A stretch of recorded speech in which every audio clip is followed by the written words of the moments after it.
اعوذ باللہ من الشیطان الرجیم بسم اللہ الرحمن الرحیم وما ابرئ نفسی ان النفس لامارۃ بالسوء الا ما رحم ربی ان ربی غفور رحیم وقال الملك ائتوني به استخلص لنفسي فلما كلمه قال انك اليوم لدينا مكين امين قال اجعلني على خزائن الارض اني حفیظ علیم۔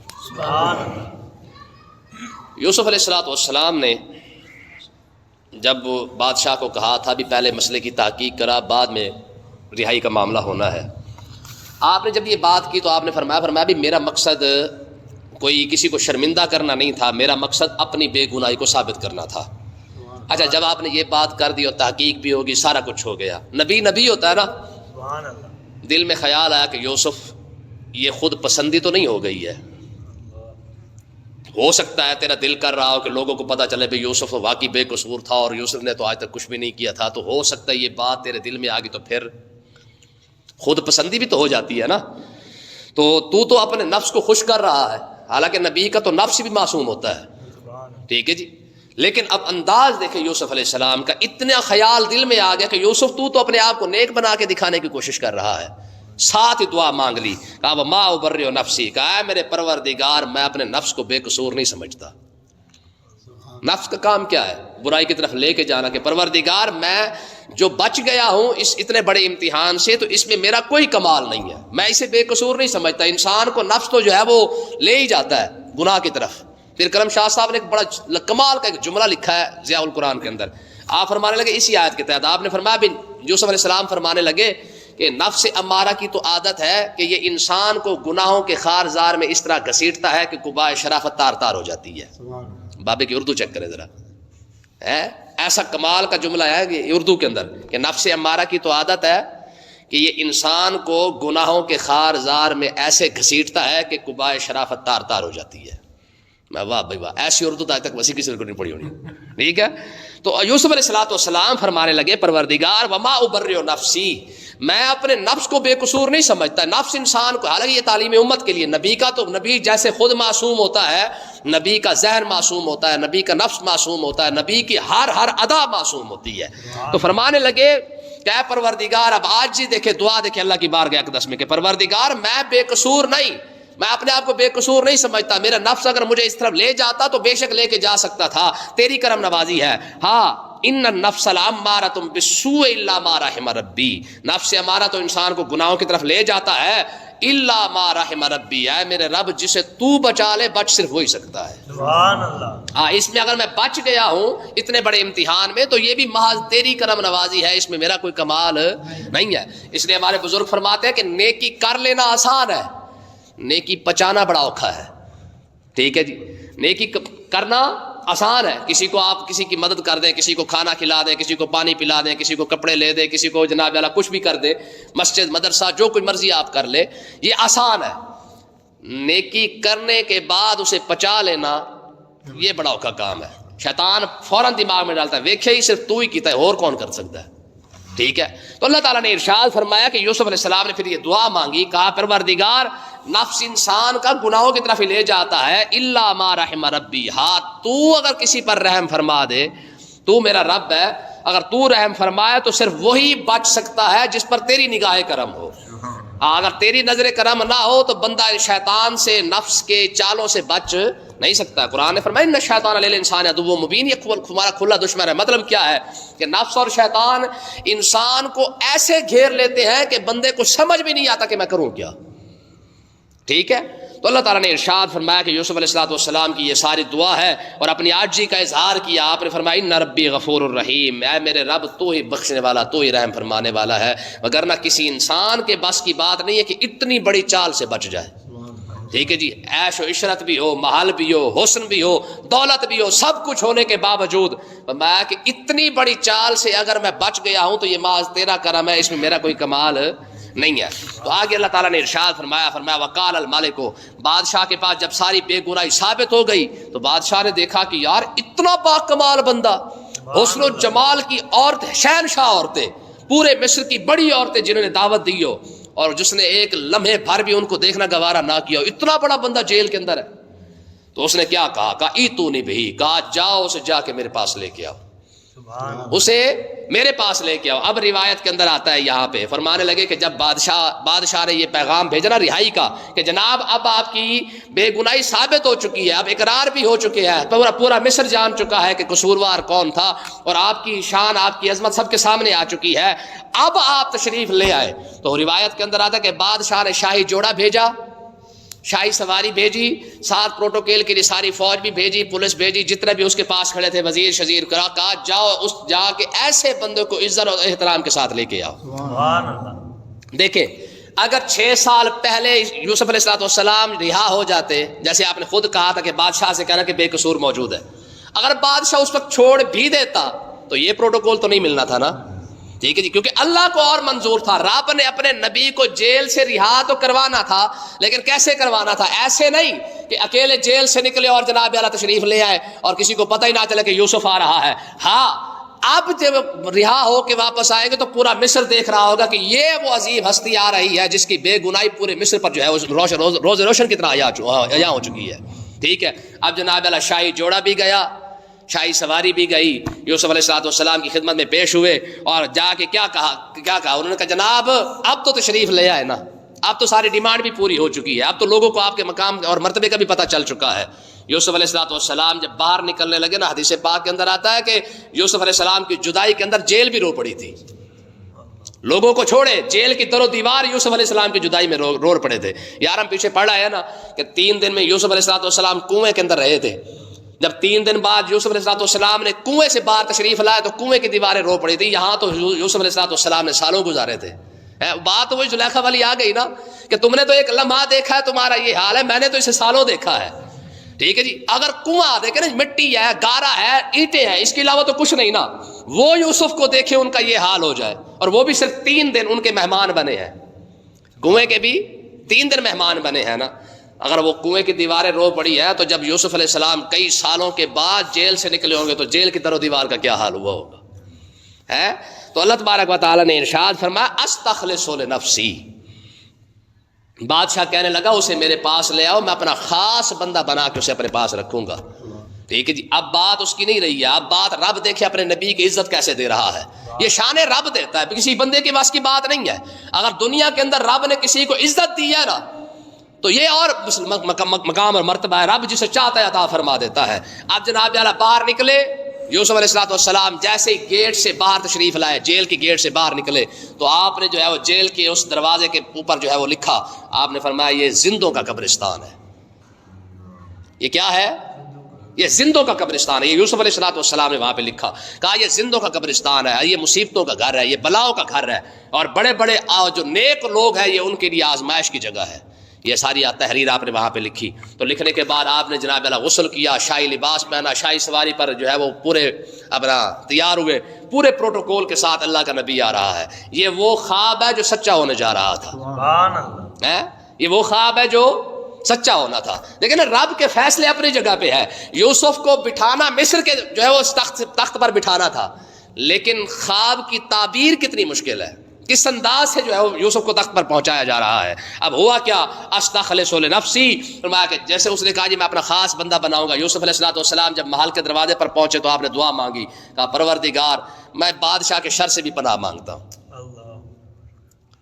کیونکہ بعد شیخ سعدی رحمۃ اللہ علیہ نے فرمایا, آپ فرماتے ہیں کہ یہ جو بڑے کھپڑ ہوتے ہیں نا, ان کی سنگت جو ہے نا, ان کی صحبت یہ آگ کی طرح ہوتی ہے, فائدہ بھی دیتی ہے اور نقصان بھی. بادشاہ کی جو صحبت ہوتی ہے وہ آگ کی طرح ہوتی ہے.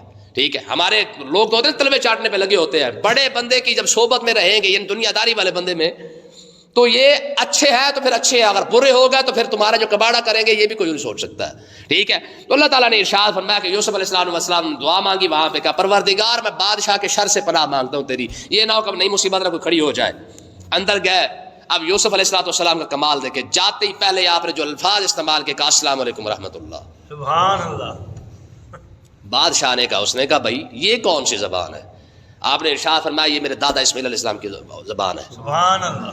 دادے ہوئے نا آپ ہی, یعقوب علیہ السلام والد ہو گئے, اسحاق علیہ السلام دادے ہو گئے, اور اسحاق علیہ السلام کے تو بھائی ہیں اپنا اسماعیل علیہ السلام, تو دادے ہی ہو گئے. کہا یہ میرے دادا کی زبان ہے.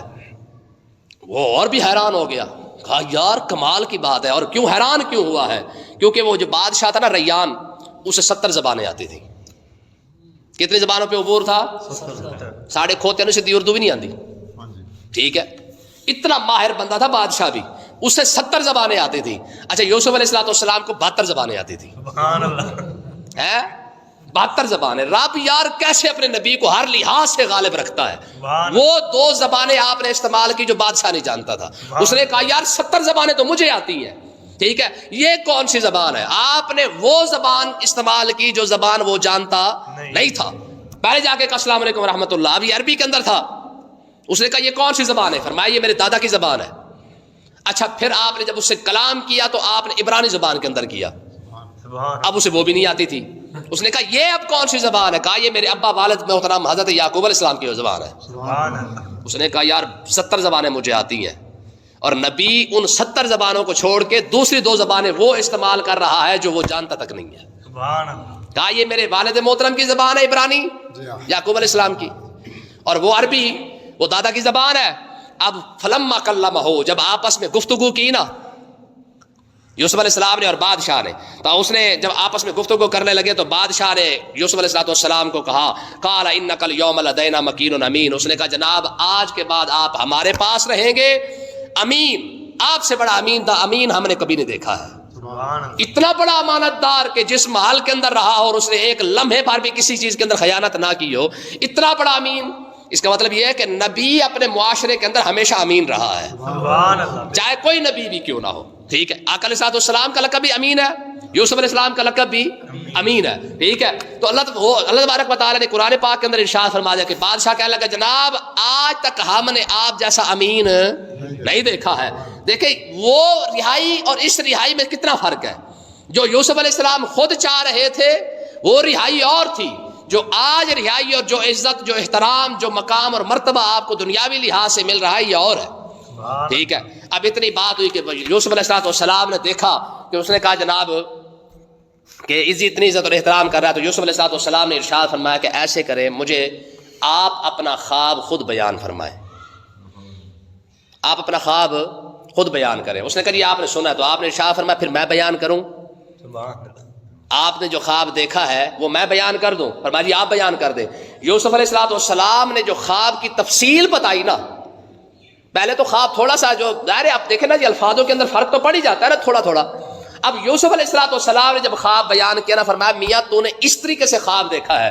بادشاہ اس نے حیران ہو گیا. اس نے کہا خدا کی قسم مجھے لگتا ہے ایسا ہے جیسے ہم مل کے خواب دیکھ رہے تھے. جو خواب تفصیل سے آپ بتا رہے ہیں اتنی تفصیل سے تو میں نے بھی اس کو نہیں بتایا تھا جو آپ کے پاس خواب کی تعبیر پوچھنے آیا تھا. کہا اتنی تفصیل سے خواب میں نے بھی نہیں بتایا تھا. تو آپ نے پھر پہلے اس کا خواب بیان کیا, پھر کیا کیا اس کی تعبیر بتائی. اب اس نے کہا جی تعبیر تو ہو چکی ہے, اب بتائیں میں اس تعبیر کے لیے بندہ کہاں سے ڈھونڈ کے لاؤں. چلو ٹھیک ہے, آپ کی بات مجھے سمجھ آ گئی کہ مصر کے پہلے 7 سالوں کے اندر خوشحالی ہونی ہے, اگلے 7 سالوں میں قحط سالی ہونی ہے. اب ان 14-15 سالوں کو مینج کیسے کرنا ہے؟ پوری رعایا کے اندر ایک بندہ بھی بھوکا نہ مرے, کوئی جانور بھی بھوکا نہ مرے. اب ان ساری چیزوں کو جو سیٹل کرنا ہے وہ پورے ملک کو وہ کیسے کس طریقے سے کرے.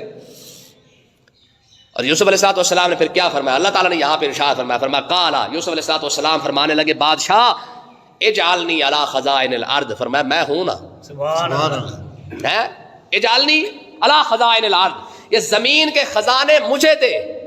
مطلب کیا ہے کہ زراعت کا جتنا پیشہ ہے جتنا شعبہ ہے سارا کا سارا مجھے دے. مجھے وزیر خزانہ بھی بنا اور وزیر زراعت بھی بنا. آج کے دور میں لفظ بول لیتے ہیں نا کہ وزیر خزانہ بھی مجھے بنا اور وزیر زراعت بھی مجھے ہی بنا. زراعت اور خزانہ یہ دونوں چیزیں مجھے عطا فرما. انی حفیظ علیم, حفاظت کرنے والا بھی میں ہوں اور زیادہ علم والا بھی میں ہی ہوں. سبحان اللہ. اب یہاں پہ مسئلہ ثابت ہو گیا. وہ جو روتے پھرتے رہتے ہیں نا کہ سیاست کہاں لکھی ہے, نبی عہدہ خود مانگ رہا ہے. سبحان اللہ, بے شک. وزیر خزانہ کا عہدہ نبی خود مانگ رہا ہے. زراعت کے شعبے کا نگران بننے کی جو عہدہ ہے وہ بھی نبی خود مانگ رہا ہے. یہاں پہ علماء نے یہ مسئلہ لکھا, کہتے ہیں اسی آیت سے یہ بات ثابت ہو چکی ہے کہ اگر کوئی عالم دین صحیح بندہ اگر وہ عہدے کے قابل ہو اور وہ عہدہ لے کر لوگوں کا فائدہ کر سکتا ہے تو اسے عہدہ لینا اس پر فرض ہو جاتا ہے. ٹھیک ہے, عہدہ لینا فرض ہو جاتا ہے. اب مجھے آپ بتائیں علماء کو سیاست میں آنا چاہیے کہ نہیں آنا چاہیے؟ بالکل. اتنا سن کے بھی پھر بھی ناجائز ہی ہونا ہے. قرآن سے ثابت ہو کے بھی پھر بھی نہیں مولوی ہے سیاست کا کیا کام ہے. پھر یہ بات یوسف علیہ السلام کو کر کے دکھایا نا کہ جناب آپ کا کام تبلیغ کرنا ہے, آپ وزیر خزانہ کیوں بن رہے ہیں؟ کوئی بندہ کر کے دکھائے نا یہ بات یوسف علیہ السلام سے بھی آپ کا کام تو اللہ اللہ کرنا ہے. نبی سے بڑا بھی کوئی اللہ اللہ کرنے والا ہوتا ہے؟ نبی سے بڑا تو اللہ اللہ کرنے والا کوئی نہیں ہے. لیکن کسی کی جرت نہیں کہ یوسف علیہ السلام کو یہ بات کر سکے کہ جناب آپ تو نبی ہیں, نبی کا کام صرف پیغام پہنچانا ہوتا ہے اللہ کا, آپ سیاست میں کیوں آ رہے ہیں؟ آپ وزیر خزانہ کیوں بنیں گے؟ یہاں تو نبی وزیر خزانہ تو بن رہا ہے, سلیمان علیہ السلام تو آپ بادشاہ ہیں. سبحان اللہ. ٹھیک ہے, داؤد علیہ السلام آپ ہی بادشاہ ہیں. داؤد علیہ السلام قرآن پاک پتہ کیا فرماتا ہے؟ داؤد علیہ السلام کے پاس پوری قوم کٹھی ہو کے آئی, انہوں نے کہا اذ قالوا لنبی اللہ مبعث لنا ملکا, انہوں نے کہا جناب کوئی ہمارے لیے بادشاہی چن دے, کیونکہ آپ تو اللہ کے نبی ہیں, آپ ہی سارا کوئی معاملہ سنبھال رہے ہیں, کوئی ایسا بادشاہ ہمیں چن کے دے دے جو ہمارے معاملات کو بھی آپ کی نگرانی میں دیکھے. مجھے آپ بتائیں یار یہ ہے ساری سیاست کے نہیں ہے؟ آقا علیہ السلام نے خود ارشاد فرمایا وما قال بنو اسرائیل تسوسهم الانبیاء كلما هلك نبی خلفه نبی. آقا علیہ السلام نے ارشاد فرمایا کہ پچھلے جتنے بھی بنی اسرائیل کے انبیاء تھے, قال كانت بنو اسرائیل تسوسهم الانبیاء, فرمایا جتنے اپنا انبیاء کرام تھے سارے کے سارے سیاسی تھے. تسوسهم الانبیاء یہ الفاظ ہے سرکار کے. حضور نے فرمایا جتنے نبی تھے سارے کے سارے سیاسی تھے. کلما ہلاک نبی خلفہ نبی, جب کوئی ایک نبی وصال فرما جاتا اللہ تبارک و تعالیٰ اس سیاسی نبی کے وصال کے بعد دوسرے نبی کو اس کا گدی نشین بنا کے پھر وہ سارے سیاسی معاملات دیکھتا. سمجھ آئی کوئی نا؟ ٹھیک ہے, تو اس کا مطلب یہ ہے کہ جو بندہ نبیوں کی سیاست, جو علماء کی سیاست کا انکار کرے وہ حقیقتا نبیوں کی سیاست کا انکار کر رہا ہے. ٹھیک ہے, تو آپ نے ارشاد فرمایا بادشاہ مصر کو چلانا ہے تو پھر مجھے دے, دیکھ میں ان کو کیسے چلاتا ہوں. اور پھر کیسے چلایا یوسف علیہ السلام نے؟ 7 سال خوشحالی کیا ہے. آپ نے فرمایا جتنی مصر کی زمینیں ہیں جو بندہ جو جس زمین کو کاشت کرے گا آباد کرے گا ہم ساری اسے دے دیں گے. کیا بادشاہ حیران ہو گیا, اس نے کہا یہ کیسا فیصلہ ہے؟ کہا فرمایا مجھے دیا تو پھر چپ کر کے بیٹھ, اب دیکھ تماشا کیا ہوتا ہے. یہ پہلی یوسف علیہ السلام کا کمال تھا. جو بندہ جس زمین کو آباد کرے گا وہ کیا ہوگی؟ اس کی ملکیت ہو جائے گی. اب اندازہ کرے, کہنے لگے ہوا کیا. اب یہاں پہ ایک اور کمال یہ ہوا کہ جناب یوسف علیہ السلام نے 7 سال جو تھے نا 7 سال خوشحالی کے, آپ نے ارشاد فرمایا کہ بھائی جنہوں نے جتنا لینا ہے وہ لے لے, باقی 5واں حصہ حکومت کو جمع کروا دے. جو آپ نے زراعت کرنی ہے اس کا کیا کرے؟ 5واں حصہ کیا کرے؟ حکومت کو جمع کروا دے. 5واں حصہ جمع کروانے کے بعد جو ہے وہ پھر اس کے بعد جتنے بھی معاملات ہوں گے پھر دیکھتے جائیں گے. اب ہوا کیا, وہ سارے کے سارے پورا مصر جو ہے وہ 5واں حصہ گورنمنٹ کو جمع کرواتے گئے, خمس ہے 5واں حصہ جمع کرواتے گئے. اب 5واں حصہ کتنا بنتا ہے یار مجھے آپ بتائیں؟ 100 میں سے 20واں حصہ ہے. کہ 100 من تھوڑی گندم ہے, 100 میں سے آپ 20 من گورنمنٹ کو جمع کروا دیں, اگلے 7 سال جانے اور گورنمنٹ جانے. کیا بات. ٹھیک ہے جی, ہماری قوم پر تو ٹیکس لگا لگا کے ان کا بیڑا غرق کر دیا ہے, اور پھر بھی ان خبیثوں کا جو ہے پیٹ نہیں بھرتا ہے. آپ نے فرمایا ساری گندم لانے کی ضرورت نہیں, ساری کاشتکاری لانے کی ضرورت نہیں ہے, جو کھانا ہے کھاؤ, جو پینا ہے پیو. ہاں ایک کام کرو, جتنی بھی تمہاری کاشتکاری ہے, زراعت کا جو بھی معاملات ہے, صرف اور صرف ایک کام کرو, کیا کہ 5واں حصہ لے کے آ جاؤ. ادھر سے یوسف علیہ السلام نے یہ حکم جاری کر دیا کہ 5واں حصہ لے آؤ. ادھر آپ نے سرکاری خزانے سے کیا کیا؟ آپ نے فرمایا کہ گودام بنانا شروع کرو, اور آج تک یوسف علیہ السلام کے بنے ہوئے گودام موجود ہیں. سبحان اللہ. ابھی تک ان کے نشان, وہ دیواریں ابھی تک موجود ہیں. حالانکہ حالات زمانہ کی وجہ سے کافی سارے چلو بھی وہ تو بوسیدہ تو ہو چکی ہے, لیکن اب تک یوسف علیہ السلام کی بنی ہوئی وہ دیواریں, وہ گودام جو آپ نے تیار کروائے تھے, ٹھیک ہے, وہ ابھی تک موجود ہے. نبی کا کام جب صرف تبلیغ کر رہا ہے, جو ہمیں کہتے ہیں نا جی مولوی صاحب آپ کا کام صرف اللہ اللہ کرنا ہے, تو نبی بڑا اللہ اللہ کرنے والا ہے بھائی. ٹھیک ہے, اب نبی سے بڑا اللہ اللہ کرنے والا کون ہی ہے؟ کوئی نہیں. کون ہو سکتا ہے؟ نبی تو گودام تیار کروا رہا ہے, نبی تو باقاعدہ گورنمنٹ کا حصہ بن چکا ہے, نبی گورنمنٹ کا حصہ بن کے گودام بھی تیار کروائے, زراعت کو بھی دیکھے, زراعت کے بعد کتنا حصہ لے رہا ہے. میں صرف 100 میں سے 20 من گندم لے آؤ, اگلے 7 سالوں کے لیے خاموش ہو کے سکون سے بیٹھ جاؤ. ٹھیک ہے, اگلے 7 سالوں کے لیے جتنا تمہارا ہوگا وہ ساری کی ساری امانت ہوگی, آتے جانا لیتے جانا. ٹھیک ہے, اب ہوا کیا اس کے آگے انشاءاللہ کل سے پڑھیں گے کہ یوسف علیہ السلام نے پھر 7 سال کیسے ان کو جو ہے وہ پھر گندم بیچی ہے, اور کیسے آپ نے جو ہے وہ ان کو پھر پورے مصر کو اپنا غلام کیسے بنایا ہے. اللہ پاک سمجھنے کی توفیق عطا فرمائے.